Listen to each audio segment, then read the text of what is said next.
Hey, hey, hey, hey. What's up, kings and queens? Ain't nobody on here right now, but I know you will be soon. Welcome.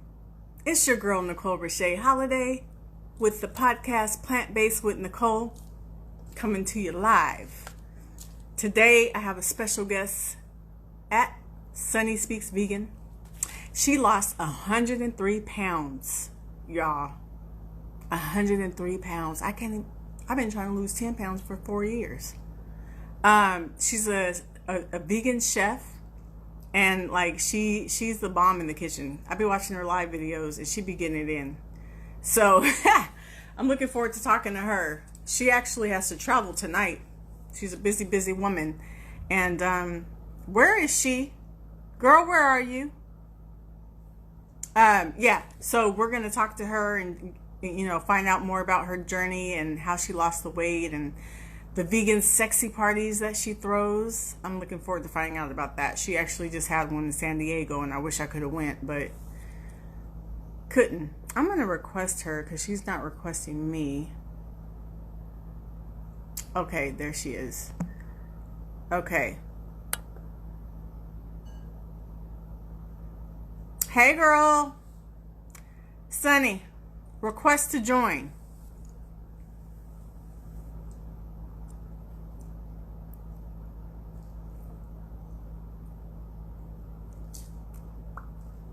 And y'all, if you see me taking a couple of bites, don't trip. I'm just eating some ice cream I made.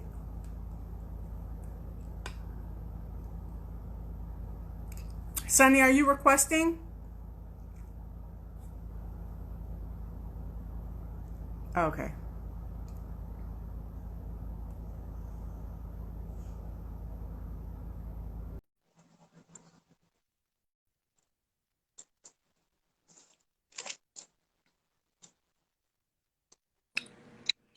Hey, ooh, I'm too, that's too low. Wait, hold on. Let me adjust. Hey, girl. What's up? I'm using my hand right now because that's the materials and supplies that I have. Oh, okay. What, you using your hand to hold your phone?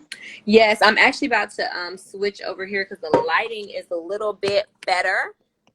Okay. I thought I Need had people this. to be able to see the FAMU on my. Can you see my head? Am I good? Yes, yes, you Okay. are good. Let me boost this up a little bit. Let's Hey, boost girl. it. It's nice to meet you finally. I know, right? I feel like we've just been back and forth, and finally we're getting to meet in said digital space. Is this working?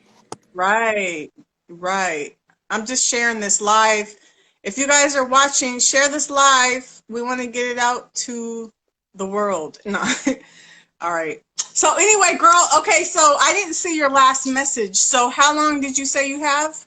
We're good. I don't want to do more than an hour, but we're good. We're good. It is 11:30 over here. I did have to do my orders and I had to do my deliveries, but I wanted to make sure that I gave you adequate time and a great interview.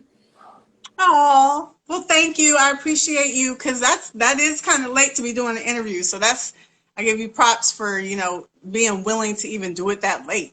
Of course, I was not going to switch you out. I was not going to switch you out. I'm not that kind. It's I'm not that kind. 8:30. It's only 8:30 here. So you're going out of town tonight or in the morning? In the morning, I'm going to Houston. Anybody who's in here that follows me, they know I might as well be a flight attendant because I live at the airport. Like I just got back from San Diego 2 days ago. 2 days Yes, before I I left for know. San Diego, I was in New Orleans. Um, I, And I I'm gonna talk. literally And I'm gonna didn't talk even. about that. I want Yeah, to talk about that, and I have some questions about that. Because is it all about? Is it all the travel for the vegan sexy party, or is it other stuff you're traveling for as well? it's other stuff. So I do a lot. I'm a person or a vegan chef, but I wear many hats. I do a lot of different things. I also do like consulting for restaurants or small businesses, or even if it's not a vegan restaurant, they might want to improve their vegan menu. So I do consulting and things like that. whether it be like outsourcing and like looking for ingredients, or actually just reviewing their menu, reviewing their inventory list, and showing them how they can add, maybe not more, because most of them, they need help, right? They have vegan options and they feel like, you know, we like, for example, I haven't consulted for them, but I always use the example of like Cheesecake Factory, right? So at Cheesecake Factory, you can have the fried cauliflower. You have to tell them to make it vegan for the batter, and then you can have they have an Impossible Burger, but they ain't got no vegan mayo, bitch. They ain't got no vegan cheese. I'm sorry, can we curse? I don't know. Can we? What can we say? What can we not say? I gotta find You can out. say damn. No. Okay. But you know, they ain't got no cheese, they ain't got no mayo, and plus, like, it's Cheesecake Factory. You know what I'm saying? Like, I'm there with my people, they dressed up, you know what I'm saying? So the person next to me got a center cut pork chop, this person got a carbonara pasta, and I got a burger. I don't want no burger. I got my Sunday clothes on. I want to eat Sunday food. You know what I mean? Right. And it's just like, it's just laziness, child. Like, at least take that Impossible Burger and make it into a Salisbury steak, or do something. Like, do something, but put it on a bun. It's giving lazy. I don't like it. So, it's giving. It's giving. It's giving lazy. It's giving you wasn't thinking about the vegans. And I, you know, if you ain't thinking about the vegans, then you don't need to be thinking about our money neither. So, I do help a lot of restaurants in that instance, just kind of help them get better dishes, because a lot of times they have all the ingredients to make really good vegan dishes, right? Because if you're making, you know, a carbonara pasta, then you already have pasta, which is inherently vegan. You already have, you know, tomatoes. You got some things that you could work with. You just aren't educated in a way to know how to make them collaborate in a manner that will work well for vegans. That's pretty dope that you consult and help restaurants get they ish together. I didn't know that. I'm gonna talk to you about your vegan chefinism a little bit in the later, but okay, first of all, are you vegan or plant-based? Meaning, like, are you vegan for the animals, meaning you don't touch animal products? Animal products like leather and all that, or is it just the diet for you? So, you know what? I'm not even gonna lie to you. I'm a little bit of both. And the reason why I say that is because, I'm plant-based in my eating. I don't eat things that are like come from animals or whatnot. But for one, I actually was having this conversation with my friend the other day. I never really was into fashion. As you can see, like, I'm just chilling. I'm at home. I got my hoodie on. So for me, it never was like a big deal of thinking about like, oh, do I need to you know what I mean? Because I was already not buying like Jimmy Choos and like red bottoms and stuff like that, because I never was really into fashion like that. So no, I don't, you know, I don't, but that was just because I started learning about stuff. Like, I know one of my friends had told me I always wanted a chinchilla coat, and I was like, when I make it, I'm gonna give me a chinchilla. I'm gonna dye it pink like Cam, you know what I'm saying, like Killer Clam, and that's when y'all gonna know I made it out the hood, right? Okay. And my friend was telling me about when they make chinchillas, like they have to peel the skin off the chinchilla while it's still alive. And so just stuff like that was like, yeah, because it will actually like mess up the fur if the chinchilla isn't alive. And so she sent me the video, and I watched this YouTube video of these chinchillas like getting their skin peeled off while they're still alive so that they can make these chinchilla coats. And so stuff like that just made me feel bad. Like, I'm not gonna lie, I really did go vegan or plant-based rather for my health. But then, you know, I just started watching all these videos, and I said, damn, I think these animal activists, I think they done got me. Like, I'm all invested in old McDonald and all the people on his farm now. So no, I will have like I will have honey. I don't seek it out. I don't purchase honey. You know, I'll use agave, but if honey is what's available, or, you know, something like that. Now, Peter, y'all don't come and get me, because, you know, I tell people I go with veganism in the sense of we're all doing the best that we can do, right? So, you know, if I feel that I need my tea sweetened and honey is the only thing that's available, then I will have some honey. And I tell people all the time too, like, the honey you like, it's crack cocaine. Like, it ain't real honey. You know what I'm saying? They done watered it down, put sugar, baking soda, all type of stuff in it. It ain't even no real honey no more, so it don't count. If I'm eating some chips that are like barbecue, I won't eat chips that if it has like milk in it or something like that, then I won't eat it. If it's like honey barbecue, because I'd be like, it's honey crack. It's not real honey, y'all. It don't. Well, and honey is not made of an animal. It's just that Well, it's an What's the animal reason? product, so there's a lot of vegans who don't eat honey. Right. So is it because the bees work so hard to make it? Is that why vegans don't eat honey? Because I'm plant-based, so I don't I do feel bad for the animals, but I didn't start because of the animals. It's for my health and stuff. So Mm-hmm. I do eat honey sometimes. Well, not really, but sometimes. But is it why do vegans not eat honey again? Because they're not Because, not an animal product, as in it doesn't have animal products in it. well, It's just it is produced by animals, so it's the same. It's not the exact same, but it's the equivalent if you think about like milk. You know what I Mhm. mean? It's not, there's not animals in it, but it is produced by animals. So that's one. And then two, the exploitation of the bees, and it, which really boils down to like the same thing as like factory farming, capitalism, and all of that stuff. Like, bees are not able to recoup like and make honey at the rate that they were before we all Yeah. started consuming so much honey. You know what I'm saying? Right. Somebody said they don't eat it because just because it's a byproduct of the animal. Yeah. Right. So it's Grateful. that, and then Yeah. also it's I got really bad for the environment. You know, like I forgot, but there's like some environmental study that I watched that basically said like if bees disappeared, like we would all be dead in like 5 years because they pollinate flowers and you know all of these things like that. you. So Yeah. I mean So for me, you're a vegan. You're halfway in the middle. Gotcha. It yeah, just depends I on the guess it's situation, yeah. the circumstance. So how long have you been vegan, plant-based? What made you transition to this way of living, diet? Oh, okay. So I love this question. So my last day, or what I consider my vegan anniversary, is December 18th, 2018, right? So before that, like 2014, I started doing this thing called the vegan challenge, right? And so basically, I had a fitness trainer, a fitness coach, and he was doing vegan for 90 days coming up. And so I was like, well, if he could do it for 90 days, I could do it for 30 days. I'm a Sagittarius. I love challenging myself. I love challenging other people. I love like beating people at their own challenges, right? So Mm-hmm. he said he was going to do it for now. So I was like, oh, I could do it for 30 days. This is no problem. But I did not want to do it by myself. So I put it out on Facebook and I was like, hey, y'all, do y'all want to go like vegan with me for 30 days or whatever? And so people were like, yeah, they're really interested. And then plus it was like coming around January. So it was like New Year's resolution time. So Perfect. people were, you know, certainly down for it or whatever. So I was just in the process of learning too. So that was still, I wasn't technically vegan because I was using like Morningstar. Just, I really didn't know, but we were learning Mm-hmm. together in the group. So I would do like these cooking classes, and all of this stuff. So the challenge is over. So it's 31 days, January 1st to the 31st. The challenge was over. You know, everybody start going back about their business, you know, eating whatever they're eating or whatever. And so I was like, okay, I'm gonna eat fish and chicken, and I'm back to all the red meats by the end of the year, right? So I Mm-hmm. did Hey, this for Hennessy. like, huh? Oh, I was saying, hey, Hennessy. Oh, go ahead. Yes. Sorry. So I did this for 3 years, right?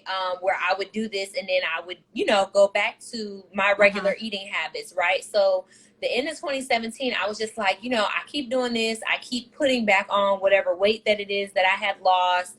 You Mm-hmm. know, my joints are, you know, still hurting. My recovery time gets worse. You know, and I just don't feel as good. So I had decided 2018 at the top of the year, I said, okay, I'm really gonna like be serious with this vegan thing. I'm still gonna do the vegan challenge that year, and then after that, I think I made this rule. So I was like, oh, okay, I'm gonna go vegan inside of my house, right? So basically, like if I went out somewhere to eat, I could eat whatever I wanted, but I couldn't bring it back. So I got you. immediately, I, you know, I kind of become 30% vegan, right? Because most of us eat breakfast at home, right? So whether you have, you know, smoothie, oatmeal, whatever. So at this time, there's no Beyond Meat, it's no Just Egg, it's no none of that. So I'm just eating oatmeal, I'm doing smoothies, whatever, but I'm already 30% vegan, right? Because I'm having Mhm. breakfast at home, right? Right. So I might eat lunch or whatever, or at the time I was dating someone, you know, we might go out to dinner or whatnot, and it'd be cool, but we couldn't bring it home. So even if I went out to go have wings, I'm now eating like 10 wings. I'm ordering 10 wings instead of 20 because I know I can't bring any wings home or whatever.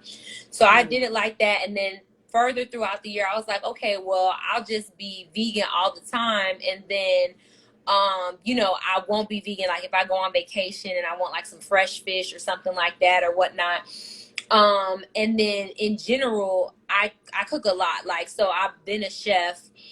I started my business around about the same time and made it official in 2019. But I always was a person who loved to cook, to try recipes. My father was a chef, all of that. So I'm cooking, going through all of these things or whatnot. And so the spaces in which I would eat meat just got further and further apart. That's why I always tell people it doesn't have to be like a cold turkey or, you just give it up all at once. Like, really just do the best that you can do. So that's how I pretty much transitioned throughout the year. And so I will never forget this. I was in New York for my birthday, and I was with my cousin, and we were drinking, and she ended up getting really drunk, and she had made some chicken wings. And when I tell you I love chicken wings like more than some people in my family, I love a flat, like fried hard, crispy edges. And so she was just like, yeah, like, she got in the bed. She was like, oh, can you go put the chicken up for me? And so I was like, yeah, no problem. I got you, cuz. I went in the kitchen, and it was me and the wings and me. Okay, baby. I was looking at them, and they was looking at me. And I was just like, it was almost like, when Pookie was on New Jack City, he was like, I don't know what it is. It just Not Pookie. And it was like, for some reason, my willpower just would not work. I looked at them wings; they was baked. You could see the pepper flakes. They was seasoned on them, and they was flats too. And I was like, okay, like, it can't hurt if I just have one or two. At this point, I had been like months without meat because I cook all the time. You know what I'm saying? I wasn't a big going out to eat person, so I was like, all right, I'm just gonna eat them. And so I was like, I'm gonna just have one or two wings. Like, it ain't gonna be no big deal. Nothing's gonna happen to me. So I ate 7. And for the next 36 hours, I was sicker than I had ever been. Like, I felt like I don't know if you're a drinker or not, but shout out to everybody in the audience that is drinkers. I have 2 college degrees, so I have a minor in drinking. It's the feeling of like when you have a hangover and you feel like you want to throw up, but you can't. I felt like that for a day and a half. And I was like, that was literally miserable. Yes, that was literally when I decided. I was like, I'm just never going to do this again. Like, I'm never going to feel like this for, 10 to 15 minutes of pleasure. Yeah, it's not worth it. I just want to answer this quick question in the comments. Somebody said, as you went back and forth, did you notice any changes in how your body felt? For sure with dairy. Black people in general are lactose intolerant. That's just, we're not supposed to be having dairy. That's our genetic makeup. That's Jesus' beef with us. We're not supposed to have dairy. Now, I notice for me, and it does affect people all different kinds of ways. Like, some people get bad gas. Some people get the BGs. For me, dairy, my nose gets stopped up. Like, the amount of mucus that I get, it feels like I'm having the flu. Like, literally, if I have, I don't even have to see it or hear about it. I feel it immediately when I taste it, because I can ask somebody like, hey, does this have milk in it or whatever? And whether they lie or they tell the truth, immediately my body recognizes it within like 5 minutes or less. My eyes start watering. I start to feel like sinus pressure right here. My chest feels like I got mucus that I want to cough up and spit up. Yeah. And so I can always tell. And it's happened to me, it will happen to you as a vegan. At Starbucks, I've gone to like smoothie places and I'm like, hey, I need like pea protein and whatever. And for sure, like, anytime that it happens, yes, I feel it. With dairy specifically, I haven't had meat in so long, I couldn't even really tell you. Fish never made me sick, which is why seafood was hard for me to give up, especially being from Miami. But dairy, for sure. Yeah, dairy is it causes mucus in everyone. It's a bad, it's something that everyone should just gone and get rid of. So when's the last time because I know when was that when you had the chicken wings and you got sick and then you're like, I'm done? When was that? December 18th, 2018. So that's what I consider my vegan versary or whatnot. Okay, so that was your beginning of the real continuous journey. I got you. Yeah. Okay, so let's talk about, talk to me about some of the benefits. I know one of the big benefits is you lost how much? I know, but tell the viewers and the people that are going to watch later. Yes, so I've lost 103 pounds. Hey, girl, that's dope. I wish we had like the side by side. Oh, if I had my passport, I would show you guys. So I've lost so much weight. I recently went to South Africa in July, and they literally were not about to let me in the country because of how different my face looks on my passport picture than it does right now. If I Are had you my passport with me, I would show you guys, but I'm just going to Houston. But yeah, like the guy, he was like, "This is not you." I was like, "It's me," like, which happens to me often. And he's like, "No," like he literally called his supervisor over here, and I'm like, "I can tell you all of the information on the passport." He's like, "That's because you memorized it." I'm like, "Well, no, it's because I know it because it's me." But you know, whatever. But they definitely gave me a hard time about it for sure. Wow, 103 pounds. That's dope. Because, and how long did it take you to lose that? I really can't even say because it just is over time. And I also want to say this because I don't want people to think like I just started eating broccoli and the weight just fell off. That's not what happened. I did work out. Like, look at me, black people. Y'all need to be working out. You need to be doing some yoga, some strength training, playing with your Yes, kids, do something. But yes. no, so I worked out. I had a trainer for as long as I could afford one. And then even when I didn't have the trainer, I had like the fundamental basics to where, you know, I would go to the gym or do outdoor workouts or whatever. But after I started like losing the weight and becoming more limber, I kept my activity level up. So don't just think, especially if you go into veganism, like, oh, I'm just not going to eat Right. meat because you're going to become a carbaholic. You're going to be eating a whole bunch of rice and potatoes. You like, I got bigger. It's not working. It's reverse veganism. No, it's not. That's not what happens. So I did want to say that is a huge factor Big in part of me it. losing weight. Yes, I eat a lot of whole plant-based foods, which I did not in the beginning. I was a junk food vegan. I was an Impossible Burger, you Hmm. know, Gardein, you know, tenders, fries, vegan, okay? I was not always, you know, the upstanding citizen with glowing skin that you see today. And you were losing weight still, though, right? Oh yeah, When you, yeah, yeah. I was still losing weight, but not as rapidly as once I switched to eating just more plant based, like more just whole foods. yeah. So what's an example of like what you would eat in a day? I know it was different all the time, but like just give me a sample day and then like versus how you eat now. Oh, you talking about like when I first became vegan? When you first, yeah, when you first became vegan and you started losing weight, like what was a sample day that you like? How did that look? So I What? probably would have like a smoothie. I always was really big on supplements. So even I know there's some people on Instagram be like, "Oh, you shouldn't mix fruits and vegetables in a look." I done gave up a lot, okay?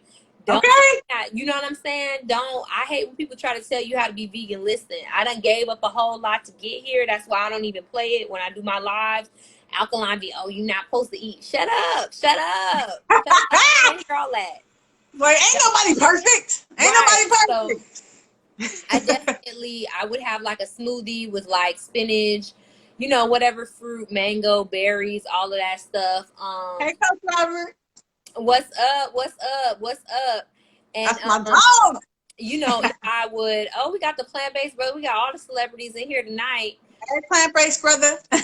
So if you know whatever fruit, pick whatever ones you want. Sea moss, whatever supplements. I was always very big on supplements as well too, because like I said, I did veganism for my health.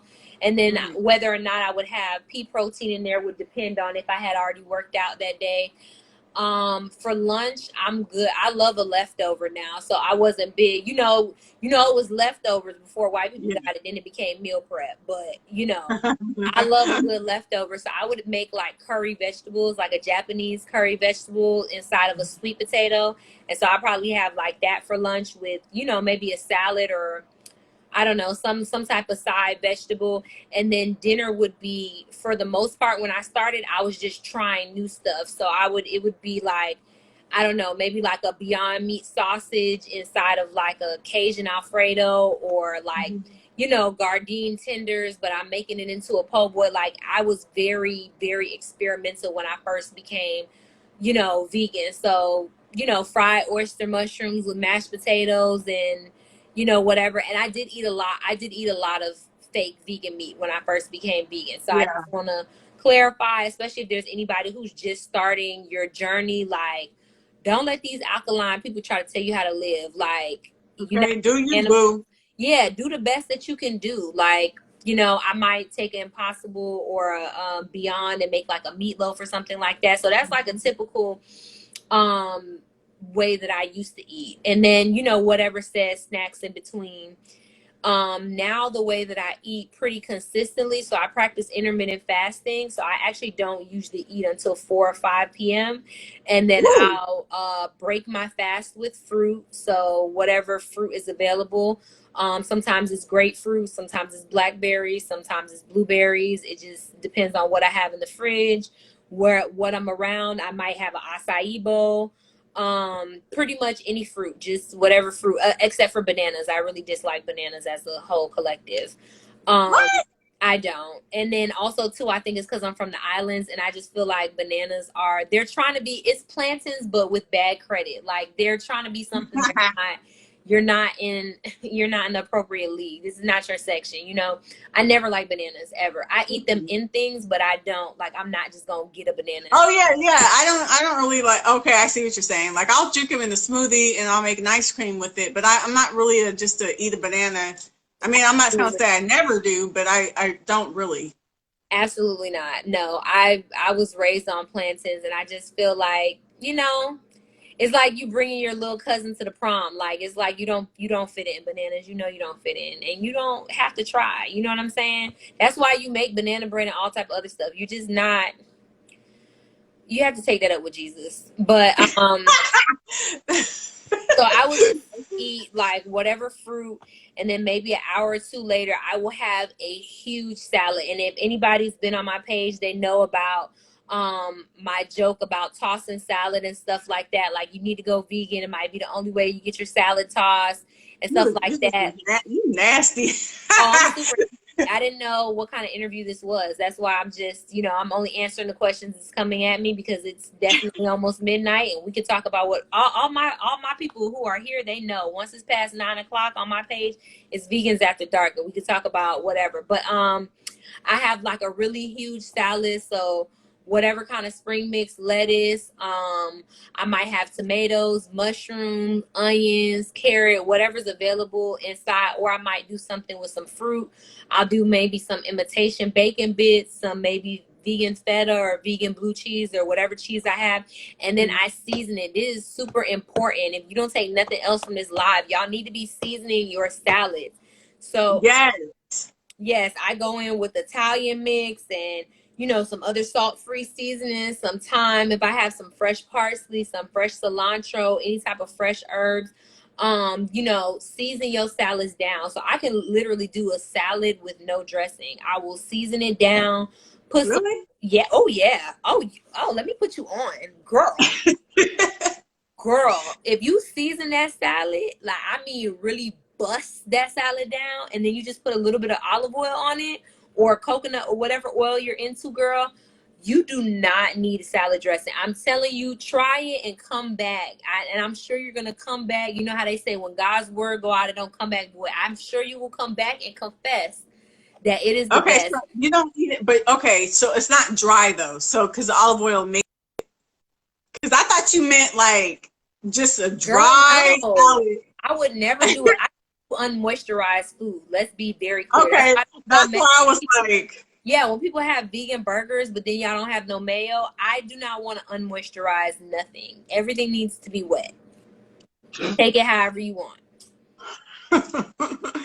okay. A great salad with seasoning, let it marinate. Hello, especially on that kale, baby. You strip that kale down. Oh, and I'm talking about, listen. then massage it. Yes, you need to black people season it as though you are seasoning chicken. You understand what I'm saying? You want to put some Tony's on it, put that. You know what I'm saying? You got a little sasson, put that. You got some Lawry's, put that. Mrs. Dash, Mr. Dash, okay, non-gender conforming Dash, put it on there. You understand? Yeah. Onion powder, garlic powder, fresh cracked black pepper. However you give it, season them salads down. Like treat it like it is a piece. Rosemary, oregano, marjoram, okay, all of the things, girl. All of It'll make or break your salad. It'll make or break any food. The seasonings, and you know, sometimes adding some condiments to your food or whatever, it will make or break. Just like when you eat meat, people eat meat, they be dedicating all the seasonings to that. You got to do that for your plant-based food too. Yes. So I will eat a very big salad. And then after that, if I'm cooking, like if I'm making orders that day and there's some leftovers of whatever I made, then I have like a small portion of that. And that's pretty much what I eat in a day. Okay, so you say, okay, you do a big, what time do you stop eating for your intermittent fasting? Honestly, it depends on the day. I really, I should have like a time stop window, but I really don't. I stop eating when I'm no longer hungry. So even like that small portion of food that I told you about, if I have extras from my orders, I won't eat that if I'm not hungry. Yeah. I think that's something that's really, really important that I had to break. And I actually have a workbook that talks about it, which is you know, if you change your mind, you can change your life. So literally you cannot lose weight if your mind doesn't change. And so my mind had to change and my relationship with food had to change. And I think it's very difficult to do that. Not only because I was a bigger girl, but just coming up in the Black community, you know, we're taught, oh, you have to finish all the food on your plate or you can't get up from the table, you know, which a lot of times we're making kids' plates way too big, but it's, oh, you got to finish all your food. You know, when we go to certain people's houses, we're not allowed to turn down food because it's like, oh, you at your auntie house, you're at your grandma house, you're at my such and such house. So you need to eat all of, you know, you need to eat something while you're here because it's considered a sign of respect. And, you know, as a kid, like, you're not hungry. Like, my cousins is here. I'm here to play kickball. Like, I'm not here to sit at the table and, you know, eat no food. So getting outside of that mindset of like, oh, you know, you have to eat all the time. And then also too, like everything that we do as a community is centered around food, right? So if somebody's having a baby shower, we want to know who made the potato salad, who made the mac and cheese, you know. If somebody died, if there's a funeral, food is super important, you know. Like I said, with a baby shower, if it's somebody's being born, food is very important. If it's a birthday party, if it's a holiday party, like all of those things are super, super important. And I definitely had to learn that with veganism, especially being the only vegan in my family. I had to consistently tell myself, because I would be bringing my own food a lot of the time, that my family is the celebration, not the food, because they weren't eating the same things as me. And I think until you change that in your mind, you're going to be stuck consistently in a circle when it comes to eating. Exactly. And that's so true. And Hennessy says she puts her food on small saucers a little bit at a time. And that, like, that'll help you keep you from overeating. You just eat. If you're still hungry, then get a little bit more. If you're not, stop. If you want some more, get some more, you know. And so, I have to say this too, because a lot of, let me sit up closer, because a lot of y'all be dehydrated. And I want to say this because this is super important.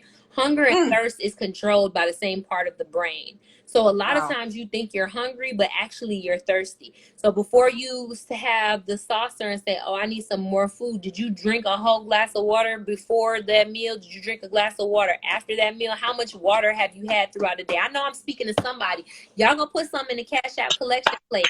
Halabosha should have brought a Subaru Mazda. You know all right, shut that. Talking to somebody today. You're not drinking enough water, okay? And you're not minding your business. That's why what you touch ain't prosper yet. Oh, you better, because Coach Robert says you need to be drinking half of your body weight in ounces. So if you weigh 100 pounds, you should be drinking 50 ounces of water a day. Every day. And most of us fall short. Myself too. I honestly, if I'm not consciously thinking of it, I feel water goals most of the time. Like if I'm not making a conscious effort, like, okay, I need to be or I go to the store and like get my gallons and set up everything, I'm failing at that as well too. You know what I'm saying?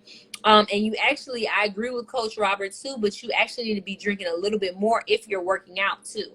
Oh, true. Right, because you're and it naturally, I feel like it naturally happens because when you're working out, it just makes you want to drink water, right? So then you end up anyway. Not for everybody? Well, it does, but that doesn't mean that you're exceeding your goal, because you still want to have the half your body weight in ounces, but then you also want to do more because you're working out. Like you want to add more to that because you're losing moisture through your sweat, once you start working out. So you need to do your weight goal and then do more. Mm-hmm. Hennessy, do not fill your water goals. They can lead to other health issues. Yep. What do you mean do not fill your water So goals? if you don't meet your water goals, Oh, she said fail. yeah. Okay, never mind. I understand now. I thought I didn't see her correction. Got it. All right. So, okay. So that's, first of all, congratulations. That's a big success to lose 103 pounds. She did it with diet and exercise combined, you guys. And exercise is not just for losing weight, you guys. You should be, even if you're slim and you don't need to lose weight, you should still be exercising, because that's something that you really need for your health and for your heart. Yes. So regardless. Just say that I did not go see Dr. Miami to get this body. And one is not even about going and getting surgery. I am actually I'm a fraidy cat, so that's why I didn't go. But You did it naturally, hard work in the gym, blood, sweat, and tears, push-ups, burpees, the whole nine. That's amazing. So not only did she lose this wonderful weight, and she has that story, but she's also a chef, and she talked a little bit about that, how she also, what's the word? Contract when you go to the other restaurants. What's that word? Consulting. Consulting. She does consulting with restaurants, tell them how to get their ish together on their menus. But are you a celebrity? It says in your title, celebrity vegan chef. Yeah, you know what? Actually, Coach Robert is the one who made me start embracing that more. So I don't really know what that means, but I have cooked for celebrities. I'm just one of the people that I don't post. I treat it like a relationship. You know what I'm saying? Like if your man don't post you, then you don't need to be posting them. So if whatever said celebrity that I cook for, if they don't post me, then I don't post them. Like I know, because it might be, it might be privacy, it might be other things like that. And two, also I feel like when people know that you have cooked for someone or you're in close proximity with them, then they get to asking for stuff and can you do this, can you do that, or they feel like you're close to them. So I really don't post, but I have cooked for celebrities on a regular basis, but I don't post it. Oh, that's pretty dope. That's dope. And I see your lives. You be throwing down in the kitchen. So today, okay, you told me that you're preparing dinners. So how does that work? So you like make dishes for people and sell them? Like what's going on with that? Yeah, so literally I will post my flyer with what I'm cooking for the day. And so I have my text group. And so I send it out to my text group first. And then after my text group, then I'll put it on Instagram and I'll put it on Facebook and get orders that way. And then people can either order through the website. My regulars tend to just order via text. And then that's how I know how many orders I'm making for the day. I go to the grocery store, I purchase the groceries, I cook them, and then depending on if they have pickup or delivery, then that's how they get their meals. That's dope. You do this every day? Every day that I'm in town, usually. I didn't do it this Monday because I had just gotten back from San Diego and that time difference was kicking my bottom and I needed to sleep. I got back late on Sunday. So I got back I think like 9:45. Excuse me, or 10 o'clock. You're tired because you be running around all the time. Yeah, and so the next day I was supposed to cook food, but I just didn't have it in me. So yeah, that's pretty much what I do. Kind of like a restaurant, but you don't know what the menu is gonna be until the day of, pretty much. And the menu changes all the time. So I very rarely make the same thing. Tuesday is always Taco Tuesday. So I'm always making tacos on Tuesday, but the variation of the kind of tacos that I'm going to make varies from week to week. So like last week I did like a chicken, kind of like a cheesy chicken taco. So it's like mini quesadillas. And then I make this cilantro crema that literally everyone loves. That's like 5 ingredients, but people love it. So I make it every week. And then it comes with rice and beans. Yeah. Cause people just love tacos. And so then it depends. Sometimes I'll do like a beef supreme taco or I'll do the like burrito style taco. Like next week, I'll probably have like oxtail burrito tacos.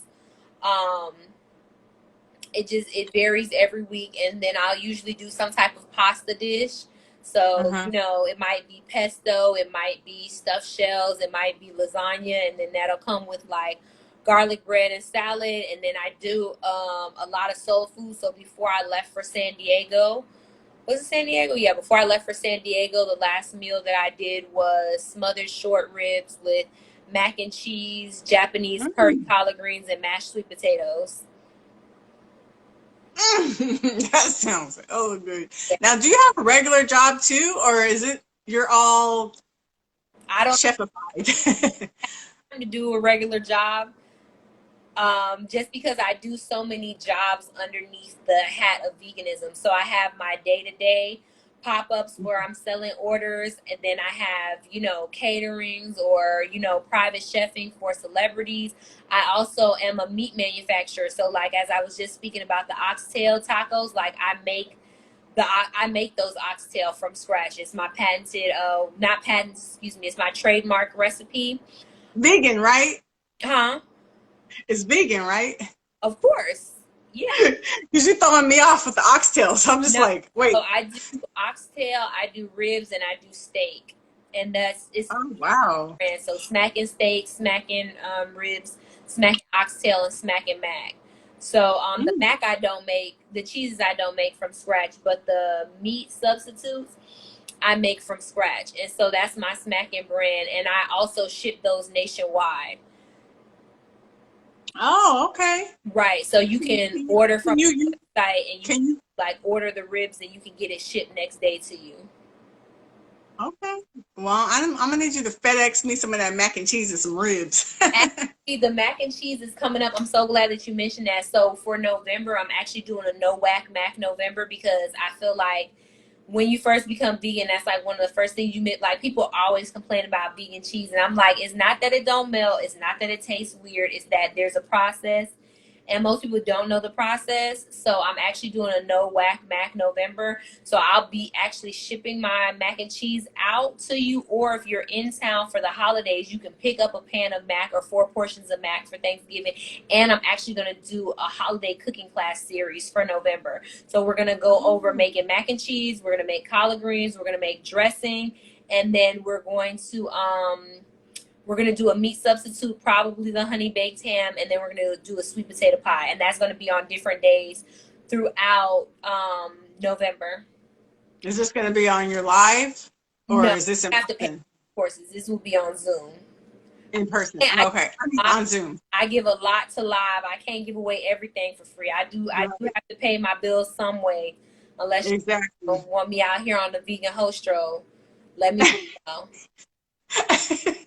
Okay. Okay, this is a heck of a random question, but I saw in your bio that your page was taken at 23,000 followers. Why was your page taken? And what do you mean by page it was taken? Girl, if you know, I know. But no, so if you follow me for any extended length of time, I don't have I'm not like most brands where they have, like, whatever page. Like, so for example, like the founder of Beyond Meat will have like his like Beyond Meat's page, and then he has like a personal page. This is my all-encompassing page, because I tell people all the time, people come to my page for my personality, they stay because the food happens to be good. Like, people come because I'm funny, and I tell jokes and all of that stuff like that, and then they taste the food and it's like, oh well, I'll stick around here. So my page was taken last year around this time, October 2nd, I think, to be exact. So I had like almost 23,000 followers, and probably political stuff. So around this time last year, I don't know if you remember, but this is when like a lot of Haitian asylum seekers were at the border of Texas, and they were seeking asylum inside the United States, and ICE was there, and they were treating them terribly. I don't know if you remember this. And so I remember telling my social media manager, like, every single day that this is going on, I want something on my page. So, of course, as an Um, influencer, you have like your 3 posts a day, and so I had, I think Reels were just coming out, or Reels hadn't came out yet.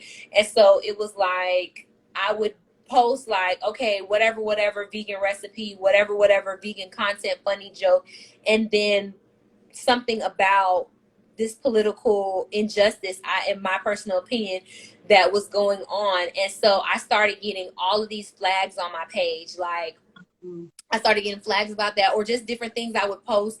I noticed one thing I posted that got flagged was I posted that I take magnesium, vitamin D, vitamin C, and zinc every day. And I was like, this is just something that I use. I called it like my immunity booster pack or something like that. And they flagged it because they were like, this is not, what did they say? This is not a substitute for like getting the vaccine and blah, blah, blah. And I didn't even mention COVID. Now, mind you, I haven't been vaccinated, and I'm just, I'm not that, that ain't my lane. I feel like I everybody, haven't either. I haven't either. everybody should do what they want to do. I'm not here to tell you that you should or you shouldn't, or this is what you need to do. For me and my body, I did not want to do it. But like I told people, I don't get other stuff. Like, I haven't had any vaccination since I was old enough to make the decision for myself. Right. Since I was like 18, 19, like I didn't keep getting the, tuberculosis shot or whatever. So that's just something. So when I posted that, I noticed a lot of things that I posted about like health and wellness started getting flagged for like, oh, this is inaccurate information about COVID. I'm like, baby, I ain't even mentioned the Rona. That was you. You said the Rona times in the mirror, not me. You said Candyman. You know what I'm saying? In the mirror, not me, boo. Like, why are you bringing that up? Which, truthfully, like, yeah, I was trying to tell people how to keep themselves well during the pandemic, but I didn't say, you know what I mean? Because I started noticing all the flags. And so it was like that. And then I was just like literally all last year, baby. When I tell you I was in and out of Instagram jail, your girl was on papers, okay? Ankle bracelet, probation officer the 1st and the 15th, honey, like in and out. Wow. Like, I'm locked up. They won't let me out like the whole time. And then literally I posted a video about I posted this video that I had did on TikTok because at this time I think Reels didn't exist, or like I said, Reels had just came out. So I would do like a video on TikTok and then I would just come and post it on Instagram. And it was about breaking up with cheese because the mucus was ruining your life. But the video the sound had a lot of cursing on it. But because Instagram hadn't really come out with Reels yet, Instagram didn't really have sound. So it seemed like I was the originator of the sound with all the cursing, even though the sound came from TikTok. And so I posted it, and I mean, and it's so funny because I would always get in trouble for like the videos that went super. So I did that video, it went like really well. I think I had like 8,000 views. You know what I'm saying? However many likes or whatever. And I just like kept getting hit.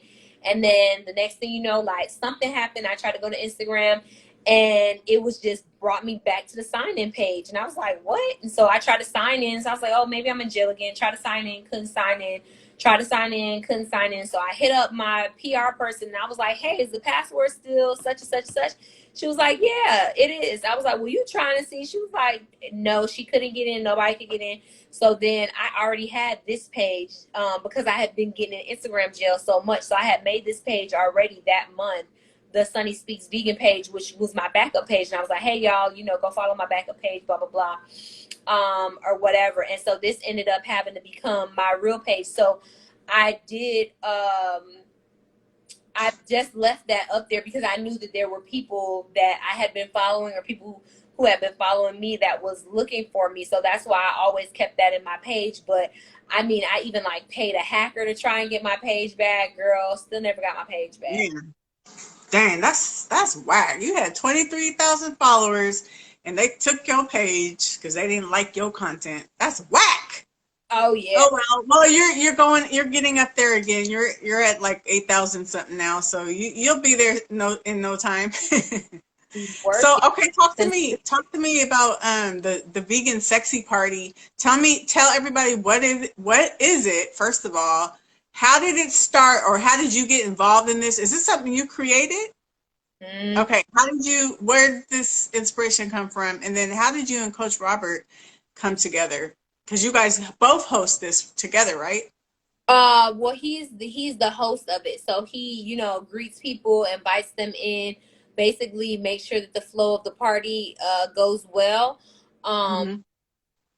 But like I get sensitive. Like the vegan sexy party is my baby. Like and so this idea is basically, it comes about because truthfully I feel as a vegan, and I'm a pretty solidly traveled vegan. There's a couple places that I haven't been, but I feel that in most cities that you go to, maybe without the exception of like New York and of course LA, because LA just has vegan on every corner, but it's really hard to have a fine dining experience as a vegan where the food is really good. So usually you can get a place where it's like, oh, it's the ambiance, it's dressed up, you know, you go on a date night with your boo, and you know, it's all of the things, it's Instagram picture worthy, but the food is just okay. Like, right. It's okay. It's not really impressive, you know? And then you can get some really, really bomb ass vegan food, like really good, but you got to buy it out the back of a crack house, which I'm not opposed to, but I wanted both to be in the same place. And so I had a client last year that he had came to pick up some food. He wasn't vegan, his girlfriend was vegan. And so I was like, oh, well, where are you taking her for Valentine's Day or whatnot? And he was like, oh, I'm taking her to Ruth Chris. And I was like, you taking a vegan to a steakhouse? And he was like, well, yeah, like, you know, like where else am I supposed to take her? You know what I'm saying? And I was just like, damn, like I really thought about that. And I was just like, damn. So I came up with this idea and I was like, you know what? Vegans do deserve something nice. And also too, you know, Valentine's Day was coming up for me and I was single. And so I was like, it would be great if there was like a great place that was like great to hang out, that had a bomb vegan menu with like excellent food and all of these things, but it didn't exist. You know what I'm saying? Like someone in the comments said like Urban Fix is hit or like Urban Fix is in Atlanta, and I lived in Atlanta when all this came about. So I lived in Atlanta, and you have places like Urban Fix, which ambiance 10 out of 10. Their drink menu, like I love the drinks at Urban Fix, but like the food is just okay. You don't really get a good sized portion. In my personal opinion, it's overpriced for the amount that you get and for the quality that it is. And so that's how the vegan sexy party came about. And so I was like, I'm going to make this, you know, this event that people want to go to. And so I made it last year, Valentine's Day weekend. I think Valentine's Day actually fell on that Saturday or something like that.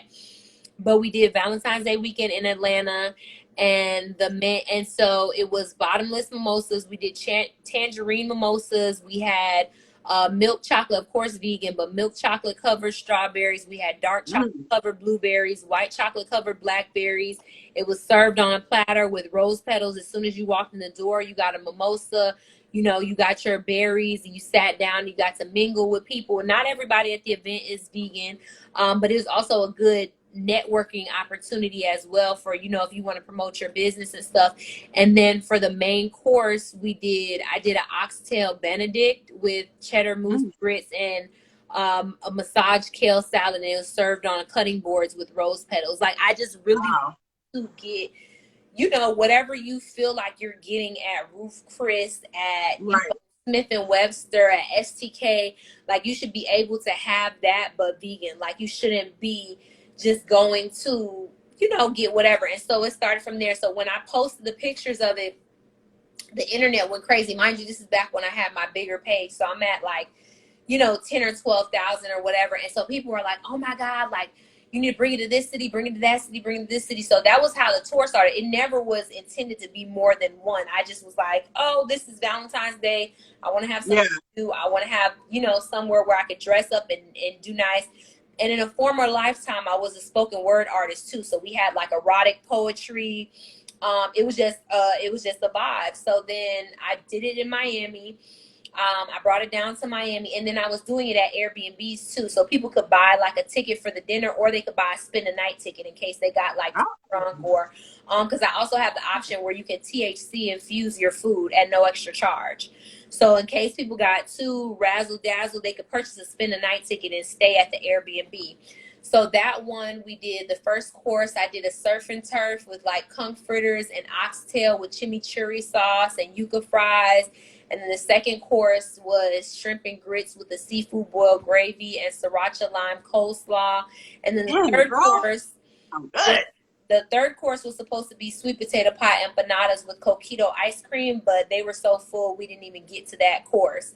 Um, so that's the other thing that I love about the Vegan Sexy Party too, is one, it's the biggest event of the year where I get to completely express my creativity, and it's once in a lifetime event. Taste the K just joined the building. She was the chef that I collaborated with in San Diego, but it's so amazing because you only get it one time. So if you notice, as I'm gonna go through the menu for all of the parties, you'll never have the same experience twice. No city even gets the same flavor mimosa. So the Miami one, they had mango mimosas. They call them mangosas.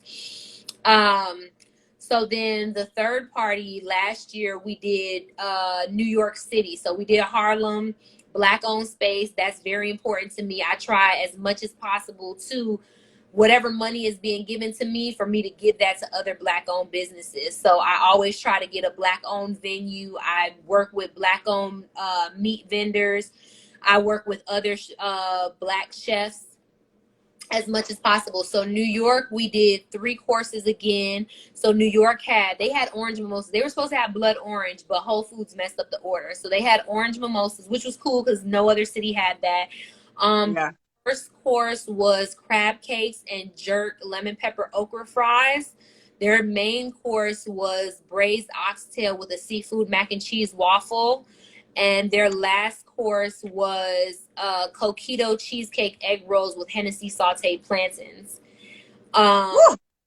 And so people just like, you know, of course, I had a big following because I also used to live in New York. So New York was like, you can't just do Atlanta and, you know, not do us or whatever. And so then the last party last year was in Tampa. And that party, they actually got a lot more food because they had their first course was bacon, spinach, and cheese pupusas. Then they had their main course was so that's the other part of it, is that it is inherent to every city. So every city that we go to, I'm doing research on the population there. I'm doing research on the ethnicities that are there. I'm doing research on the people who started there. A lot of people don't know that when Cubans first came to the States, they didn't come and stay in Miami. They came and went to Tampa because Tampa was all swampland. So they could stay there freely. They didn't have to worry about papers. They didn't have to worry about documents. And Cubans really built up Tampa. So Tampa is known for its Cuban sandwiches. So every time I'm doing a party, I'm doing an elevated twist on the food that's in the city. So we did their main course. I did a curry Cuban sandwich with a seeded tarragon and seeded mustard aioli. They had a poutine, which is fries with, it's a Canadian dish that it's fries with roast beef and cheese sauce, but I did a Miami twist on it. So I did yuca fries topped with oxtail gravy and seafood mac and cheese. Then they had some collard greens. Their dessert, we couldn't decide on one dessert, so they actually got 2. They got a Southern style rum pound cake and pineapple cheesecake jars with chocolate covered cherries on top. That was last year. And they said I'm in Long Island. Yeah, I gotta go back. I gotta go back to New York. I didn't do New York this year. But yeah, so every party is different. Every party, like I said, you're getting something exquisite. You're getting something top notch from, you know, from my brain and from my mind, and you can never experience it again. Like someone just asked about today, because the San Diego party, and I'll just fast forward. San Diego party, we actually did 7 courses, which I'm so proud of. Wow. It's the first time we did 7 courses. So the first course we did wontons 3 ways. So we really tried to play on the Asian and the Latin culture that's there in in Southern California. So we did wontons 3 ways. One wonton had 7 cheese mac and cheese inside of it. Another wonton had papas and chorizo, which is potatoes and spicy sausage. And then the third wonton had Japanese curry collard greens with a caramel onion butter. So, you know, just thinking about all of the effort that it takes. And this is just the first course. That's just what's inside of, you know, the appetizers. The second course, which Chef K took care of, Taste of K, she did a handmade corn cake with an elote salad topped with fresh herbs. And then I did, was that the next one? Yeah. Then I did a curry chicken tinga burrito taco with a cilantro and onion slaw on top. Then they had a Mexican Thai ceviche served with conch fritter and fresh avocado and lime.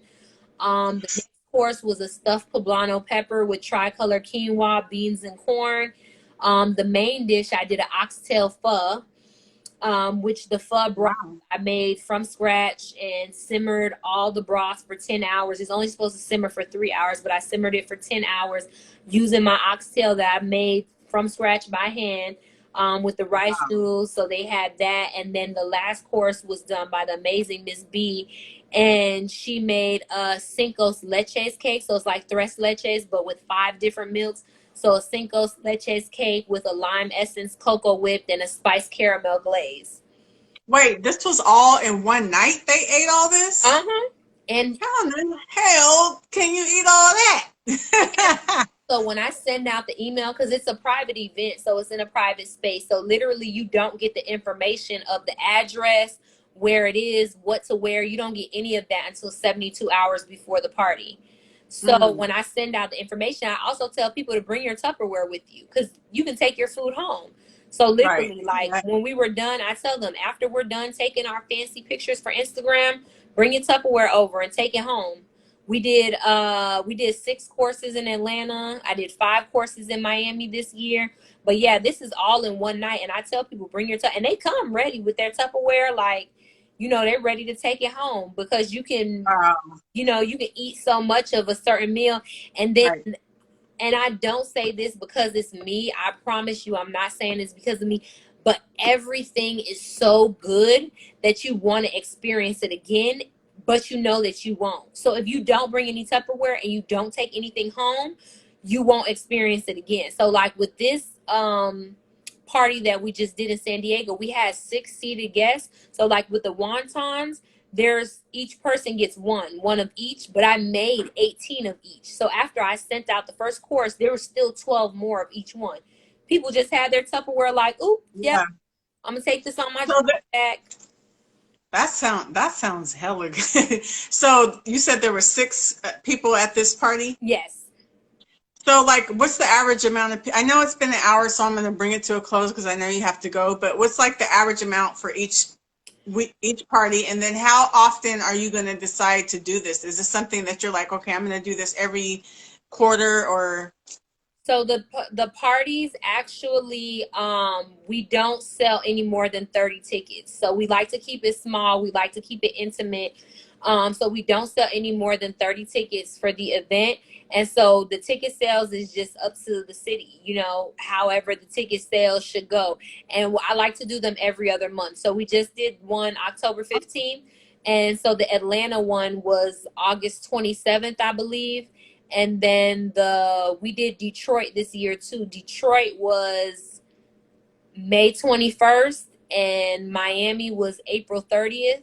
So the goal is to set them out every 60 days. But like, as you can see with Detroit and Miami, sometimes it just doesn't work out that way because it's depending on the venue and depending on staff and, you know, all of those things, and we need time to promo. So the goal is, in a perfect world, to be doing 6 a year. So 1 every other month. I have more staff now, so that's a great thing.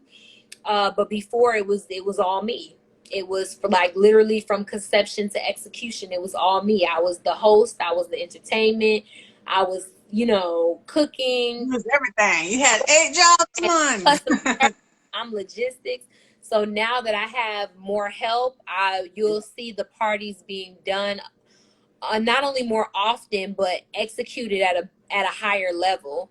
Because I mean, I promise you, if you saw like the post that I did in my stories, you have never seen vegan executed this way. So even if you think of like a Crossroads Kitchen, which is pretty much, I think is an elevated vegan place to eat in LA. I mean, the last time I was there, I saw Karuchi Tran there. So, you know, you'll see celebrities and stuff, but you're not seeing vegan be done to this level. Like an oxtail pho, like, you know what I mean? Who even thinks of that? And it is making it from you, you, because you the bomb.com. Me, yeah. That sounds hella good. I'm gonna need you to bring the sexy party to Oakland. I don't live in Oakland, but I'm gonna need y'all to bring it to Oakland, okay? Listen, baby, you don't have to convince me. I've been to Oakland once and Oakland give it up. Like, I love Oakland. I went to San Diego because a lot of people were asking the same thing, like, why didn't you go to LA? I got help with the venue. So the venue, y'all gotta understand, like, it's a lot of, what can I say? It's a lot of mental gymnastics that take for one party to be set up. So we have to find a venue. The venue has to have a kitchen or enough space to where I can create a kitchen there. If it already has a kitchen, I have to make sure that the kitchen doesn't want to cater the food, because that's what happens a lot of times. If you are trying to rent out a banquet hall and the banquet hall has a kitchen, they'll say, well, oh, you have to go through the catering of the company, or I have to, if it's at a hotel or something like that. Like, yes, they'll give me the conference room, they're not going to give me the kitchen to work in, and they want, their kitchen to be able to cater it. So it's going through getting stuff like that. Or if you get an amazing Airbnb, the Airbnb don't want you to have more than 6 guests at a time, So all of those things are like different obstacles that, we're looking through. But Oakland, I don't mind. Like, let me know. You got a venue in mind? We can do Oakland, baby, because I loves me some Oakland. Yay!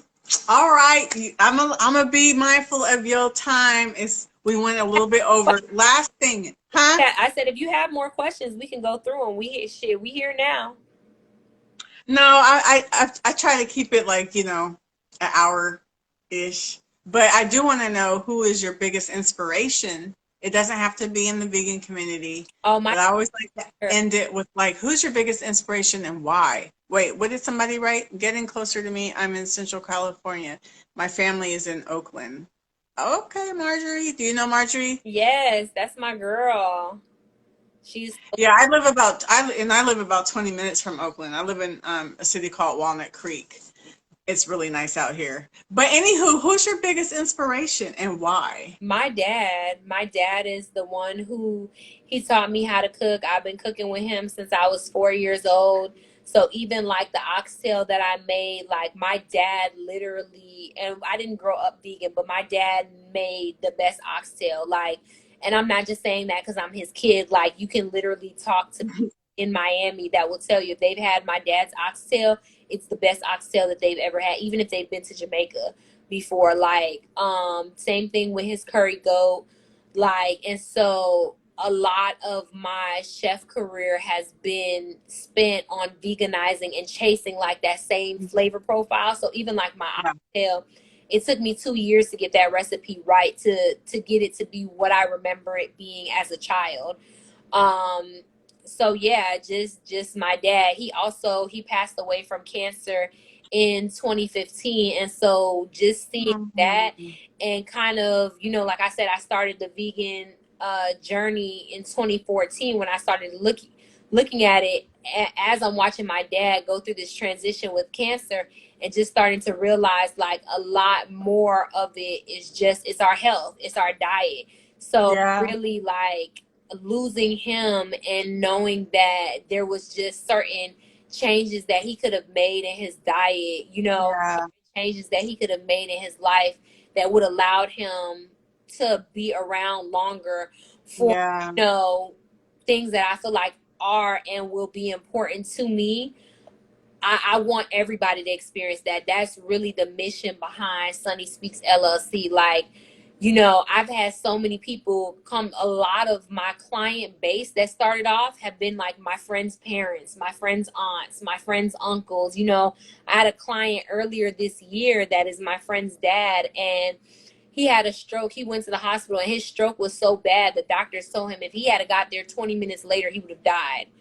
I had to completely change his diet. And, I was just asking him, like, this is a big change, when we did our 3-month check-in, because I do health consultations as well. When we did our 3-month check-in, I said, this is a big change from how you were eating before. Like, how do you feel? And he told me nothing tastes better than being alive feels. And I was just literally blown away. So a lot of my client base has started off with my friends just saying like, hey, my mom has high blood pressure. What can I give her that's holistic, that, how can I change her diet to where she won't notice too much, and it will help with her blood pressure. That's how I actually got into like making vegan soul food, because when I first started veganism, I was just, people think of vegan, they think of, a little white girl doing yoga, eating tofu cubes, And salads. all of that. And I had to really see other vegans be like, oh, okay, it's not that. And so, being able to fool people with like my mac and cheese and my smothered ribs and my oxtail and my this, like, if I can get you in this, like, I do the switcheroo. Once I can get you with that, now try Brussels sprout. You know what I mean? Yeah. So that's really the heart, the soul, the mission of my business, and that is my biggest inspiration is my dad, because It's he beautiful. literally would bring people together with food. You know what I mean? And Yeah. he would say, like, if you can put your culture in your food, you can give people a taste of who you are. And Come on so now. that's why there's always like some type of, my dad's Jamaican, so there's always some type of, Jamaican influence. Even like I said, with the vegan sexy party, we did the curry chicken tacos, we did the oxtail pho. There's always little bits and pieces of him in everything. That's beautiful. Thank you for sharing. And I'm so sorry about your dad. And It's okay, girl. That nigga chilling. he resting. He happy. You know what I'm? He at peace. He not out here paying rent, girl. Feel sorry for Okay.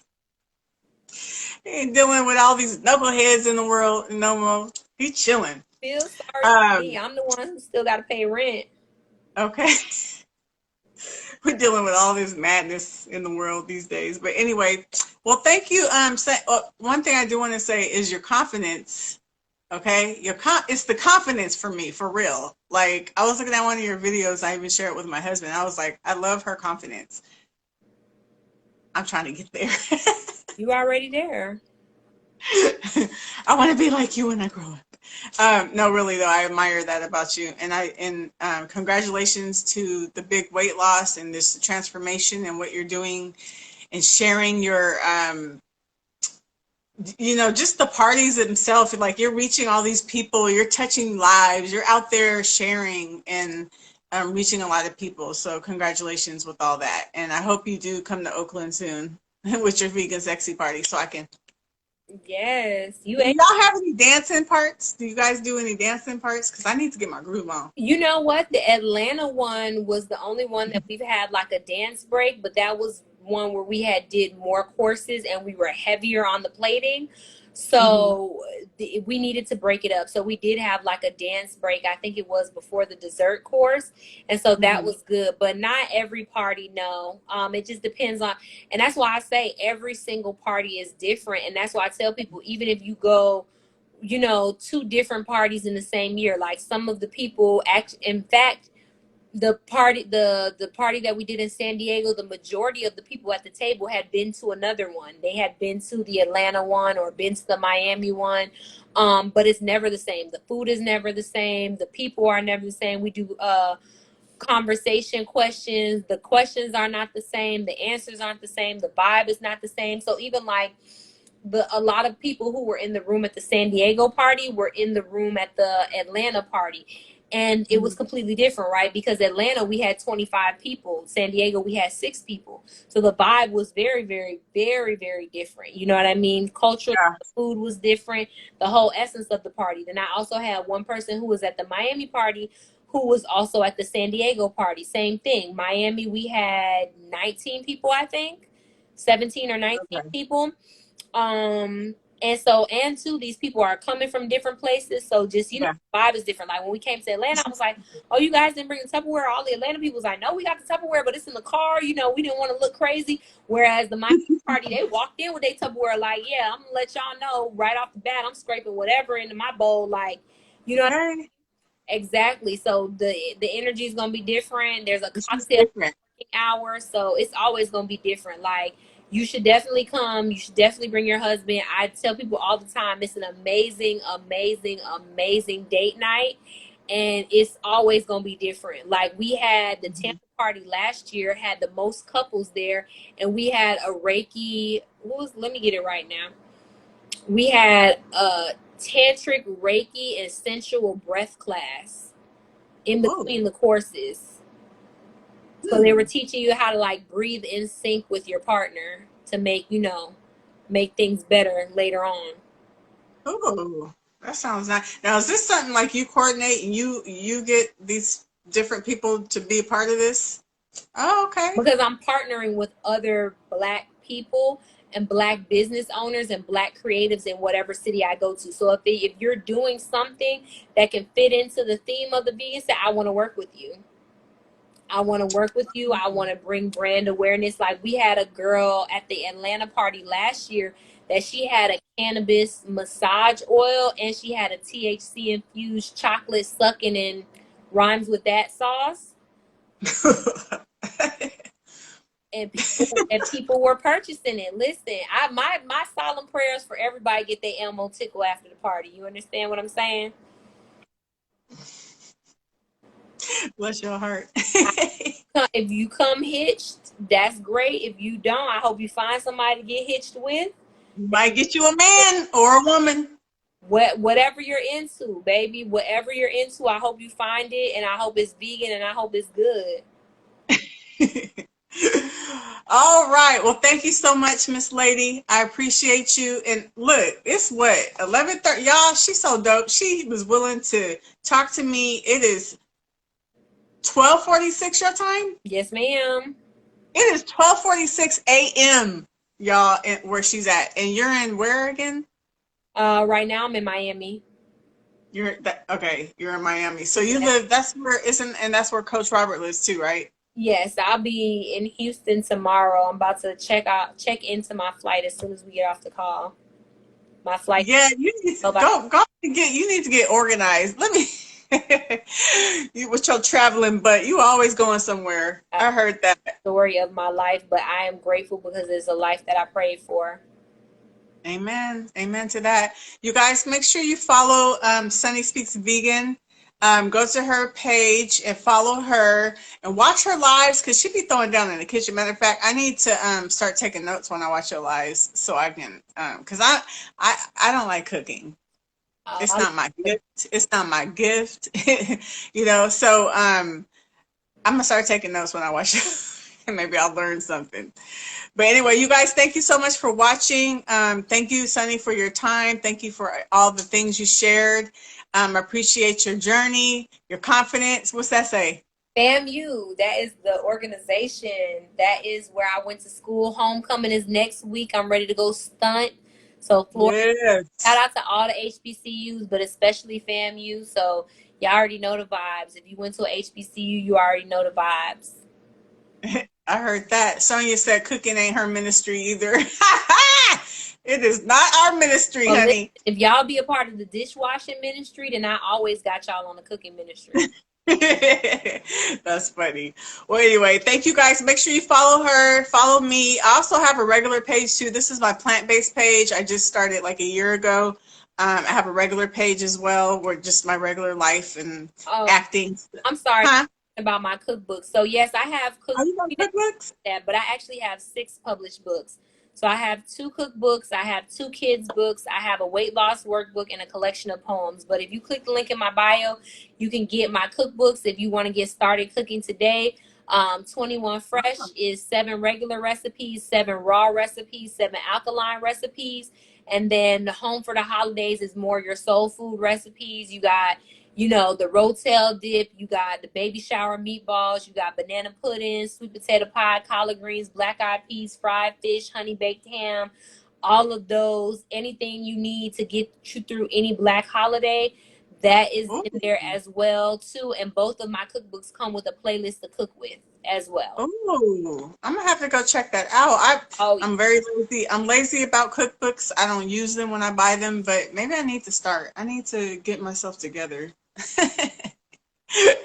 Anyway, well, thank you. What is your Instagram? I'm gonna after I post the video, you guys, I'm gonna put both Sunny and my Instagram in the comments. You guys could follow us. Yes. Thank you guys. Vegan. Go ahead. But Sunny Speaks Vegan. So Sunny with the I, not a Y, speaks like a language, and then vegan. Sunny Speaks Vegan. I think it's kind of clever. It is clever and it sounds really good, and I like the way you broke it down. Anyway, well, have a good night. Go get some rest, dear. Have a safe trip. Thank Be safe. you so much. Keep shining. You know, and everybody that's watching, you are highly flavored. No, that's what I say. I thought you meant that. When people ask me how I'm doing, I say I'm blessed and highly flavored. That's a good one. But I was trying to say you're blessed and you're highly favored, and you are great. You are destined for greatness, and don't let anyone or anybody steal your joy. And here's another one: speak life, because I'm learning. I'm working on myself with the negative, negative thoughts and negative things, saying negative things. I'm working on myself, so I only want to say positive things. I only want to speak life. So speak life, y'all. God bless you all. Be safe. Keep shining. And I'll see you on the next. Y'all join me every Wednesday. Just check my page for the time, because every Wednesday is different times depending on my guests. So I'll see you guys next time. Bye, Sunny. Bye. Bye.